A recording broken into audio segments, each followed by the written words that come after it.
Hello and welcome to Ministry Hacks. We are about to come back as a church. We're about to come back from an extended period of lockdown.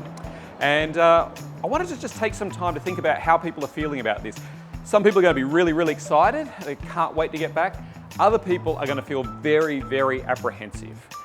And then there's the rest of us. Now, astronauts, when they have been in space for extended periods of time, find that their bones and their muscles atrophy. They don't notice it while they're in orbit, but when they come back to Earth, they will feel this sense of gravity coming back to them and some of the changes that have taken place. Now, our brains have been in orbit for an extended period of time. And so there are some things that our brains are used to doing now because we've been in lockdown that it's not used to doing now that we're coming back. And so there are some obstacles that we have as we adjust to life after lockdown, especially coming back to church. So I'm going to be looking at 4 obstacles and 4 tips to deal with those obstacles. You might have some other obstacles, make sure you put it in the comments section. You might have some better tips on how to deal with some of those obstacles. Put that in the comment section as well. And while you're there, why don't you subscribe and press the bell and all the other bits and pieces that's there too. But here are 4 obstacles as to why we might find returning from church difficult. So our first obstacle is it's easier to do church online. And it is. What we've been doing over the last 18 weeks is doing church online. Now, experts will tell you that it takes somewhere between 4 to 8 weeks to form a habit. Let's go 6. That means that we have been doing this for 3 times longer than it takes to create a habit. So our brains are actually in the habit of doing church online. Now, habits are actually good things. It's God's way of helping us deal with the amount of stuff that we need to do in life.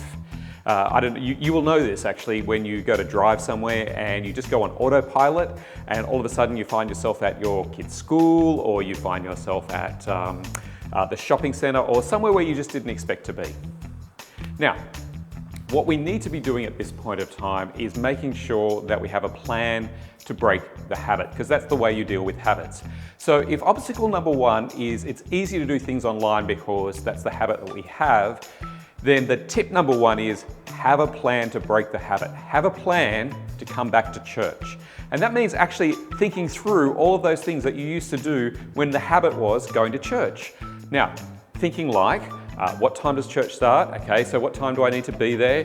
Which means what time do I need to get out of the house? Which means what time do I need to get organised? Etc. You get the idea. So, if obstacle number 1 is it's easier to do church online, tip number 1 is have a plan to come back to church.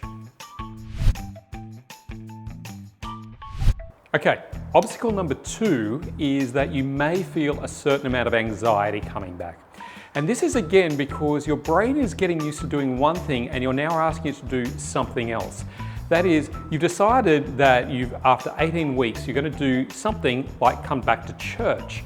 Of course, one part of your brain's going, well, this feels completely new, and the other's going, no, we've done this before. And so your brain will be saying, I feel like there's a certain amount of anxiety as we come back. Now, firstly, the tip to deal with this is to know this is likely to happen. It's going to feel weird. And if it's going to feel weird for you, it's going to feel weird for everybody. So just make sure that you're aware that as you come back, expect a certain amount of anxiety, a certain amount of weirdness as you come back, because your brain, once again, is telling you that you're doing something new, even though it's not something new. Okay, obstacle number 3 is we've forgotten how to have a conversation. We've forgotten to do small talk. We've been doing all these meetings online and using things like Zoom or Microsoft Teams or all sorts of things, but none of these things allow us just to have that kind of small talk that's there. And so we've kind of lost the muscle memory of how to do small talk and how to have conversations. In fact, on top of that, we haven't really got a lot to talk about. There's not really that much that has changed over the last couple of months. Hey, great to see you. Hey, yeah, it is great to see you. What have you been up to? Zoom meetings, Netflix. Yeah, same.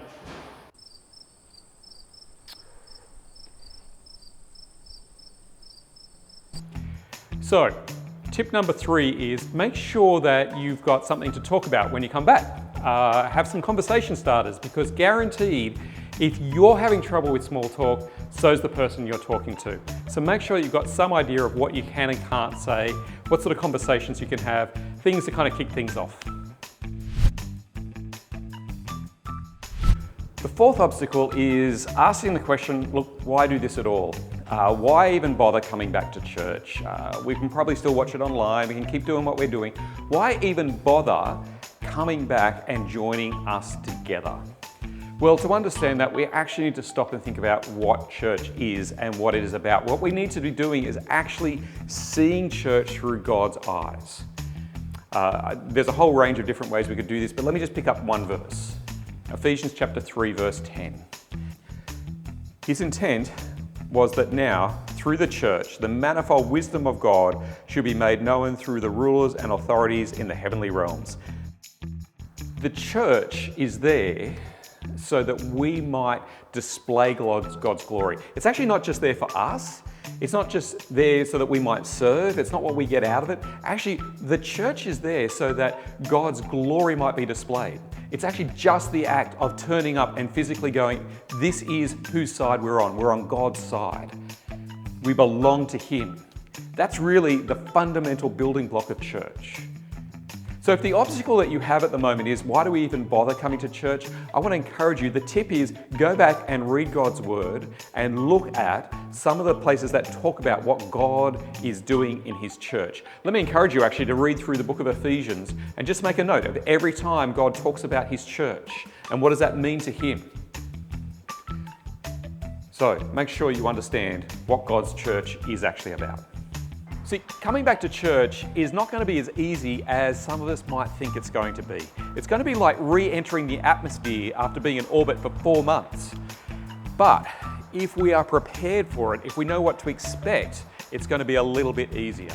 So I hope that this has been helpful for you to think about how are you going to prepare as you return back to church, like returning back from an orbit.